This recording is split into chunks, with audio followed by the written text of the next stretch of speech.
Mabuti naman sumipot kayo. As if naman may choice kami.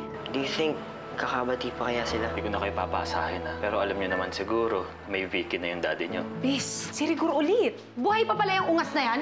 Hindi ko pa rin makontak si Cecil, ha? Hindi mo ba sila nakikita? Pinuntahan ko na po yung dati nilang address. Pero sir, matagal na po raw sila hindi nakatira doon. Di bale, si Vicky Santos na lang muna ang hanapin natin para patahimikin niya na rin yung mga bata at si Ate Olivia. Si Mami! Oo nga. Vicky, it's not her. Na-miss niyo ba ang Ate Vicky niyo? Mami, paano ko totoo yung dream ko? Anak, kung totoo man yun, hindi basta-basta makalalapit sa'yo si Vicky. Kapag may ginawa kang masama sa mga bata ni Olivia, sukdulan na yon. Hindi na kita mapapatawad. Di ba sinabihan tayo ni Mami na bawal tayo lumabas dito kasi baka sumugod si Ate Vicky? Alam niyo, pumasok na kayo. Sige na. Pasado ko lang yung gate. Hey!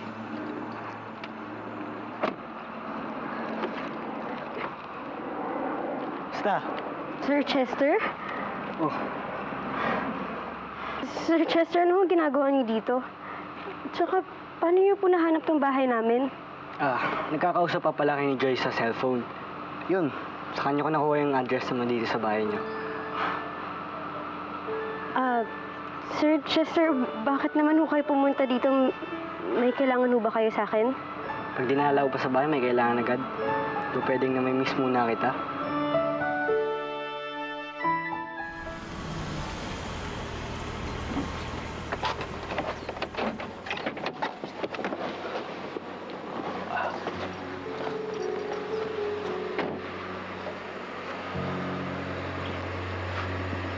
Ito na yung street na hinahanap natin. Malapit na dito yung bahay siguro ni Vicky. Dito ka na lang, ha? Yes, sir. Baka makita ka pa nila, eh.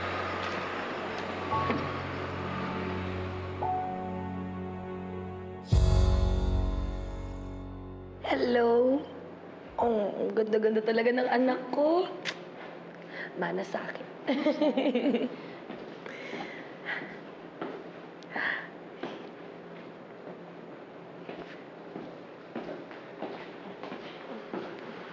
Raylan, anong ibig sabihin nito?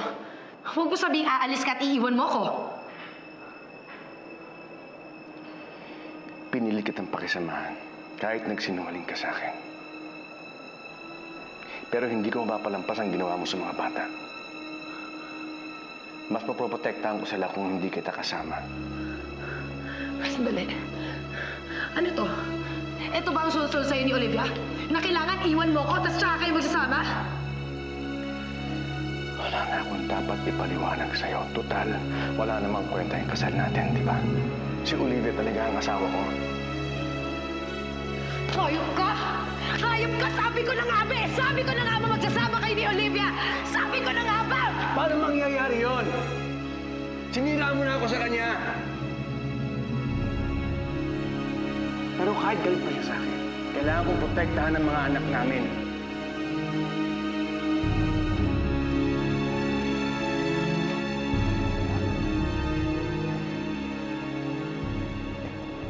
Yaya, pakidala yung bag ko.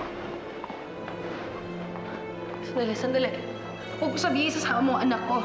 Hindi pwede. Hindi mo pwede isama ang anak ko, Froilan. Hindi pwede! Akin na siya. Akin na. Froilan! Akin na ang anak ko! Froilan! Froilan, bumalik ka dito! Froilan! Hindi mo pwedeng agawin sa akin na anak ko! Akin na! Pabayaan mo na namin ang anak ko! Froilan, akin na sabi ang anak ko eh! Akin na! Akin na si Baby Alex! Akin na siya! Ngayon pa lang alam kong di mo mapalaki ng maayos si Baby Alex. Mabalik ako si Baby Alex! Sandali. Mag-usap muna tayo. Hindi naman ibig sabihin na nagsinungaling ako na ibig sabihin lahat na sasabihin ko sa'yo hindi totoo eh. Froilan! Froilan, babalik ka dito! Wala naman talaga ako masamang balak kay Olivia at sa mga anak niyo eh! Froilan! Hindi mo kami pwede iwan ang anak mo, Froilan! Vicky Santos. Rigor? Victoria? Ikaw si Vicky? Sir, pasok ko kayo. Balita sa akin ni Joy, nagkita daw kayo ng dati mo. Di ba dapat masaya ka na? Kasi hindi na mahirapan yung mami mo eh.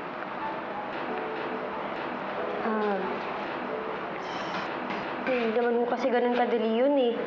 May ibang pamilya pa rin kasi si Daddy. Ah, sorry to hear that. Vicky, sino ba yung kausap mo?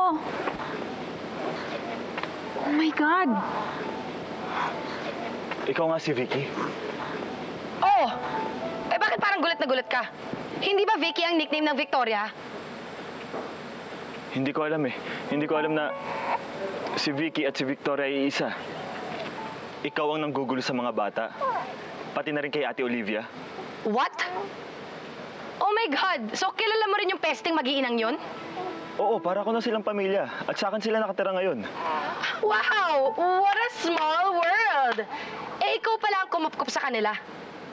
Ano ka? Kabit ni Olivia? Wait!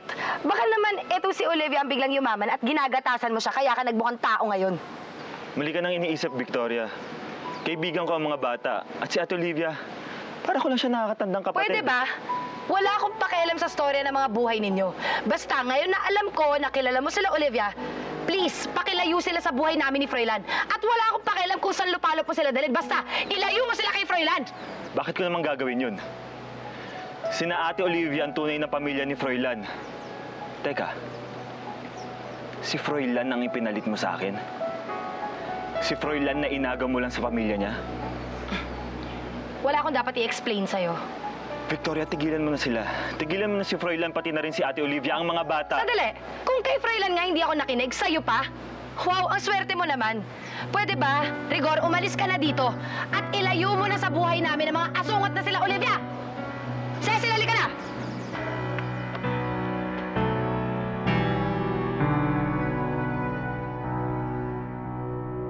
Sana nga magkabati na si Mommy tsaka si Daddy. Okay lang sa amin kahit hindi sila magkasama. Basta hindi sila magkagalit. Hirap kasi. Kami ng mga kapatid ko yung naapektuhan.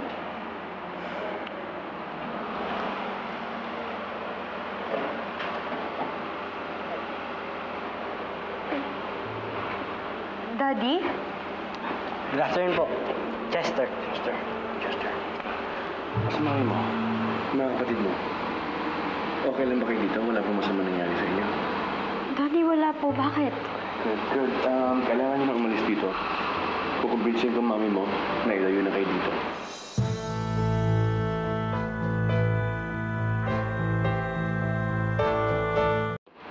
Teka, asan ba mami mo? Daddy, nasa chapel po ng village. Sige, mabalik po.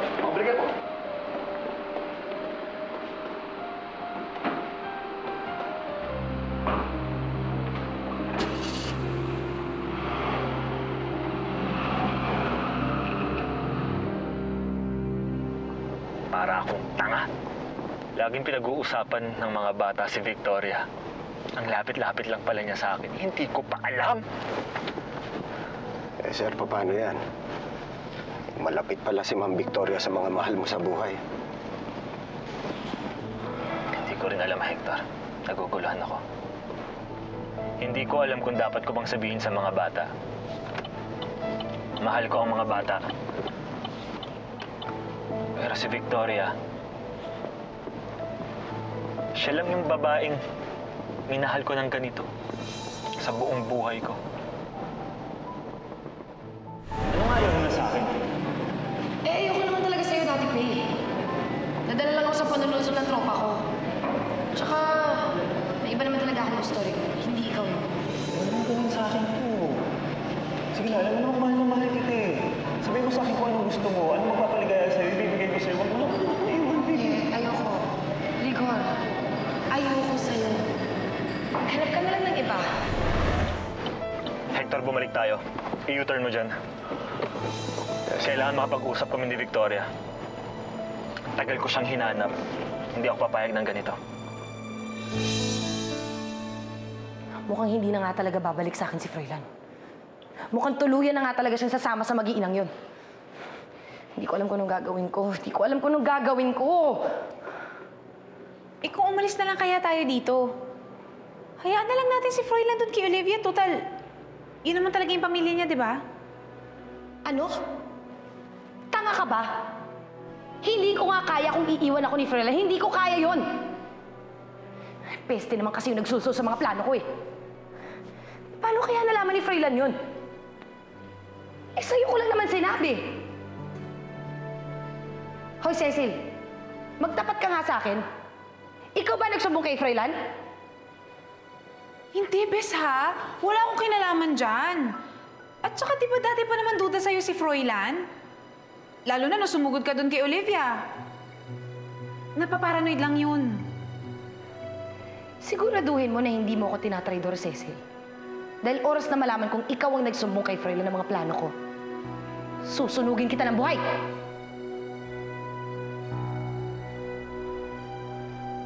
Malaki ang posibilidad na hindi na nga talaga babalik si Froilan dito. Hindi ako papayag na basta na lang siya maagaw ng mga mag-iinang yon. Mamamatay muna ako bago nila maagaw sa akin ang asawa ko. Kailangan nilang mawala sa mundong to. Kailangan! Teka, ano ba? Saan ka pupunta, hoy? Huwag kang padalos-dalos, Bes!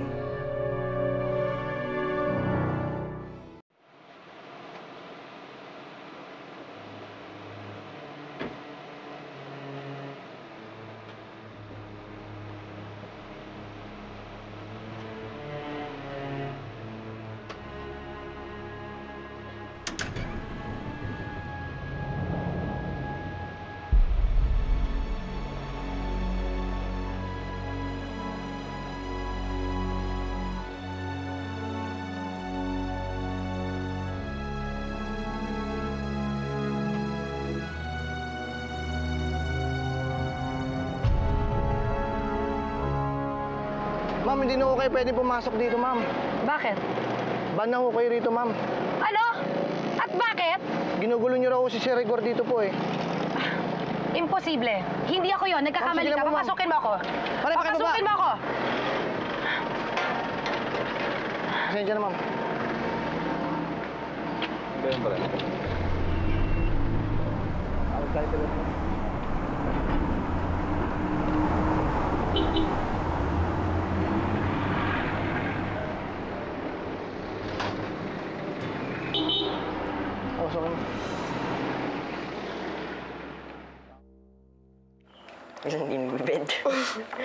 O yan, kuya. Ready na tayo para sa Halloween party dito sa village mamaya. Mickey! Mickey! La!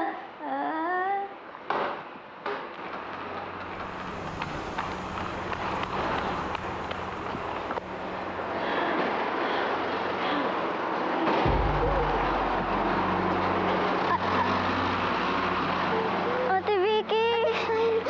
Nasaan ang daddy niyo? Ha? Ilabas niyo siya! Nasaan ang daddy niyo?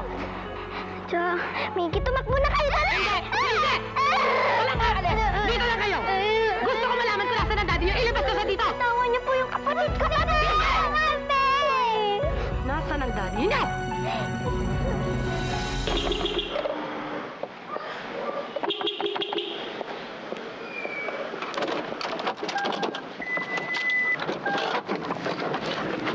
Olivia, Right? Anong ginagawa makinig mo ka dito? sa akin.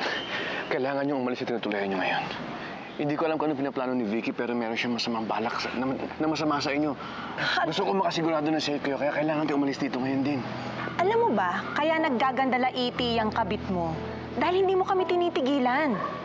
Alam mo, mas lalo napapahamak ang mga anak ko dahil lagi mo silang sinasamahan. Olivia, makinig ka naman sa akin.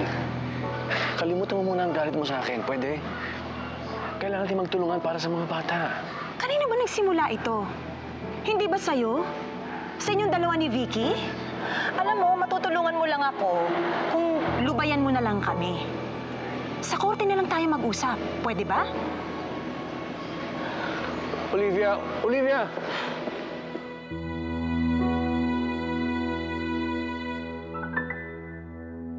Ano naman sa akin ka pa iniwan ng mami mo? Hirap-hirap mo alagaan eh. Nakakainis na ha. Manang-mana ka talaga sa tatay mong si Rigor. Kulit-kulit, hirap patigilin.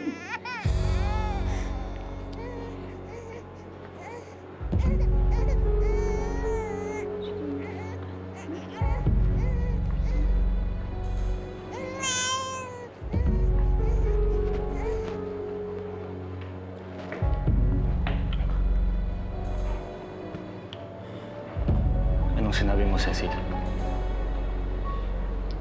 Rigor, ano ginagawa mo dito? Narinig ko lahat ng sinabi mo. Anak ko ang batang yan. Ako ang tatay ng anak ni Victoria.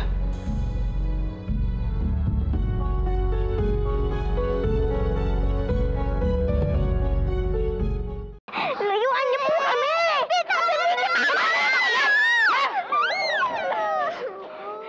Sagabal kasi kayo sa buhay ko. Kaya isa-isa ko kayong i-dispatcha. Papatayin ko kayo! Totoo yung dream ko. Sabi ko na nga ba, may balak na masama sa amin eh. He's gonna kill us.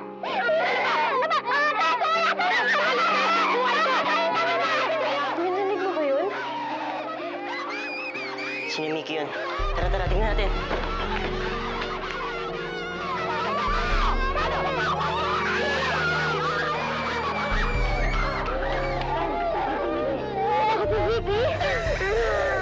Pumasok na kayo sa loob, pumasok na kayo. Tingnan nyo. Tignan kayo ng ginagawa mo dito. Kung may bala kang masama, huwag mo na ituloy. Hindi ka magtatagumpay. Umalis ka na dito kung ayaw mong tumawag pa kami ng security. Aba! Ang lalakas na ng loob nyo ngayon, ha? Palibhasa, meron kasing tangang tumutulong sa inyo. Kayo mga malas sa buhay ko. Kung di dahil sa inyo, hindi ako iiwan ng daddy nyo! Ayaw Ano na! ang gagawin mo? Sasapan mo naman kami? Ha? Ate Vicky, hindi mo na kami pwedeng saktan tulad ng dati.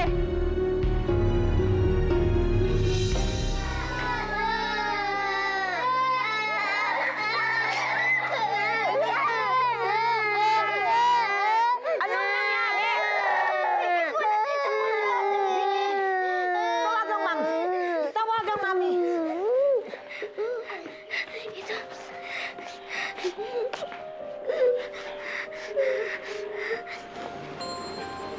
Hello?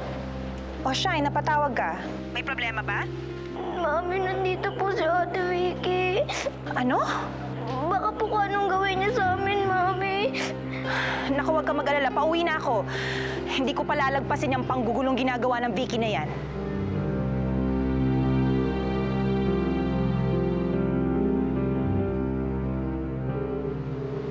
Hello? Security. Anak ko ang batang yan. Anak namin siya ni Victoria. Huwag kang ambisyoso, Rigor. Anak ni na Froilan at Vicky si Baby Alex. Cecil, huwag mo nga akong gaguhin. Narinig ko lahat ng sinabi mo.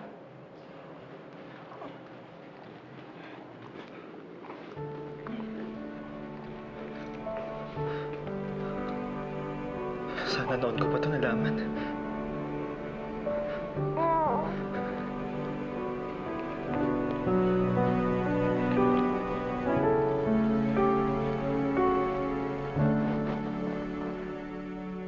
Umalis ka na dito! Umalis ka na! Hawakan! Umalis ka na dito! Ano? Aba, kayo talaga hindi ako papayag na magpatalo sa mga langgam na katulad nyo. Kayo ang mga malas sa buhay ko. Kung ayaw niyo masaktan, kayo ang umalis sa harapan ko. Ikaw sa natin namin! Maganda na! Dumating ka lang, sinira mo lahat! Ikaw ang umalis sa buhay namin! Laban ka na, ha? Ano ba? Ano? Sabi na siya na! Kayo mga anay sa buhay ko. Kayo ang dapat mawala! Ha? Ha? Hey! Ano? Hey! Tignan niyo nga yung mga anak ko! Hanip ko talaga! Pumasok na kayo sa loob. Baka nabahala sa babaeng to. Hindi! Anong ginagawa mo dito? Nasaan ang asawa ko? Gusto ko siya makita ngayon din! Asa siya? At kailan ka nagkaroon ng sarili mong asawa? Ni sa panaginip, walang lalaking nasa tamang katinoan ang magtsatsaga sa'yo! Oh, guard! May nakalayang sawa dito. Palayasin mo na yung hayop na yan. Ayun na po, ma'am. Sandali. Ay, do not touch me! Don't touch me! Wala kang karapatan gawin sa akin to, Olivia. Wala! At di ba, ganito rin ang ginawa mo sa amin? Pinagtabuyan mo nga kami. Huwag mo kayo tulad sa inyo, mga hampas lupa! Nagmakaawa kami sa'yo. Ngayon hindi ka marunong humingi ng awa dahil Diyos ang tingin mo sa sarili mo? Tandaan mo yung sinabi ko sa'yo, no? Lahat ng masamang ginawa mo babalik sa'yo. Ito na ngayon ang simula ng karma mo. Hindi ako papayag dahil hindi ako talunan! Sa dami ng kasalanan mo sa akin at sa mga anak ko, kahit lumuhod ka pa dyan at halikan mo ang paa ko, hindi kita mapapatawad. Kung masama lang akong tao, patay ka na ngayon. Pero hindi. Naniniwala ako na may batas na uusik sa'yo. Kaya pababayaan ko na lang batas ang magparusa sa'yo. Sige, ilayo na yung babae yan! Hindi! Wala kang karapatan gawin sa akin to! Olivia, hindi pa tayo tapos! Hindi pa talaga tayo tapos! Dahil sa korte pa tayo magkikita! At At sisiguraduhin ko na madaming kasong ipapataw sa'yo at mabulok ka sa kulungan. Ano bang hinihintay nyo? Lumayas na kayo! Hindi ba tayo napasama? Balikin mo kayo! Ano ba?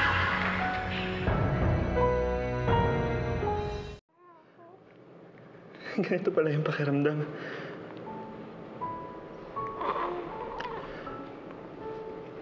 Ang tagal kong walang pamilya. Pero ngayon,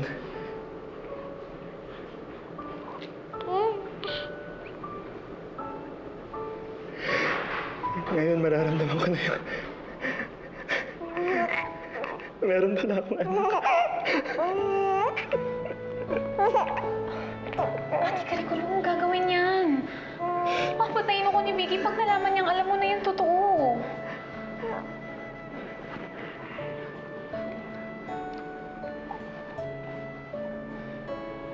Pero Cecil, anak ko ang batang yan. Hindi niyo siya sa akin pwedeng ilayo.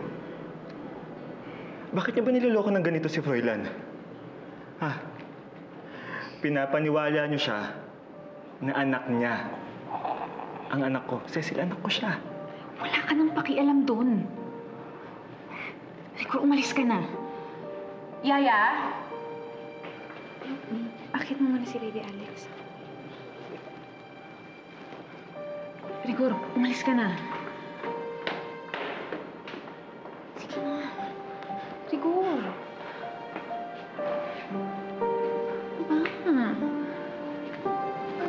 Cecil, si Victoria. Cecil, gusto ko makausap si Victoria. Sabihin mo sa akin. Nasaan siya? Wala si Vicky dito, Migaya. Umalis ka na. Sige na. Sige na, Rigor. Sige na. Please, parang awa mo na. Rigor. Hindi na talaga tayo pinatatahimik ng Viking yon. Lola, nasan ho ba si Rigor? Kailangan ko siya makausap. Wala na akong maisip na paraan para tuluyan na tayong malayo dyan sa Vicky na yan para wag na niyang guluhin ang buhay namin. Isa pa yan. Wala naman dito si Rigor eh. Hindi ko alam kung saan siya nagpupunta. Mami, bakit po? May balak po ba kayong gawin? Kailangan na nating makaalis dito. Pero kailangan i-report ko muna si Vicky. Kailangan ko siyang ipablatter. Pupunta muna ako sa presinto para tuluyan na siyang hindi makalapit sa atin.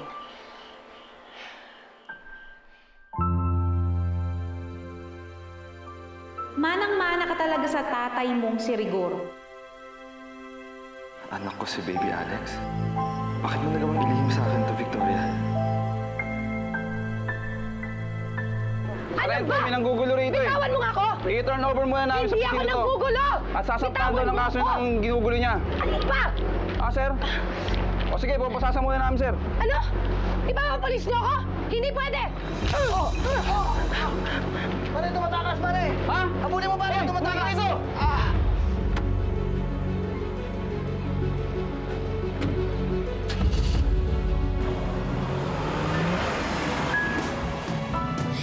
Umuwi ka dito ngayon o hindi mo na makikita ang anak mo kahit kailan? Nagawa mo dati to, di ba? Magpapakamatay ako. Isasabay ko ang anak natin. Magpapakamatay kami dalawa! Hindi ako papayag na hindi ko man lang makasama kahit yung anak ko. Kahit pa sabihin ko yung totoo sa asawa niya.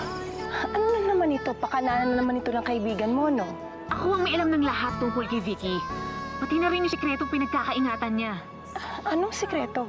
Lahat na nagawa ko para makuha ka. Titigil pa ba ako ngayon? Maawa ka sa kanya! Wala akong pakialam! Hindi na bale. Huwag mong hasaktan ng anak ko. Hindi mo anak ang batang yan, Froilan. Alam ko na ang totoo, Victoria. Pagbigyan niyo ng mga bata. Last na yung horror house, ha? Kasi baka naghihintay na yung mom niyo. O ano? Kanino ko pa kayo tinimbrihan?